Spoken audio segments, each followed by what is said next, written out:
اگر بندے کو اپنے عمل پر ریاکاری پیدا ہونے کا اندیشہ ہو تو بہتر یہ ہے کہ اس خیال کو اپنے دل سے نکال دے، لیکن عمل کو اس کی وجہ سے ترک نہ کرے بلکہ عمل کو پورا کرے اور توبہ و استغفار کر کے اللہ سے دعا کرے کہ وہ اس خیال باطل کو اس کے دل سے نکال دے۔ امید ہے اللہ تعالیٰ اس کے دل میں اخلاص پیدا کر دے گا اور آئندہ وہ جو عمل کرے گا وہ اس طرح کے عیب سے پاک ہوگا۔ مثل مشہور ہے، جب سے ریاکار یعنی دکھاوے اور شہرت و ناموری کے لیے اچھے کام کرنے والے مرے ہیں، دنیا بے رونق ہو گئی ہے، کیونکہ وہ لوگ رفاہ عام کی چیزیں بنایا کرتے تھے۔ مثلاً وہ لوگ مدارس و مساجد اور مسافر خانے وغیرہ بناتے تھے جن سے دنیا کی رونق بڑھتی تھی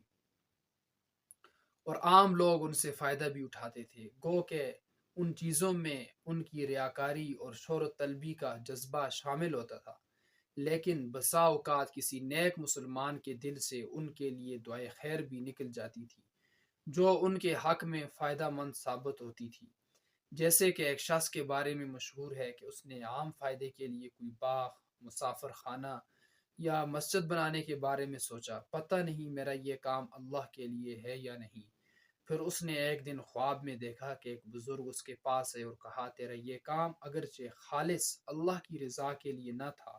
لیکن جو مسلمان اس سے فائدہ اٹھائیں گے اور وہ تیرے حق میں اللہ سے دعا کریں گے تو وہ خالص اللہ کی رضا کے لیے ہوگی۔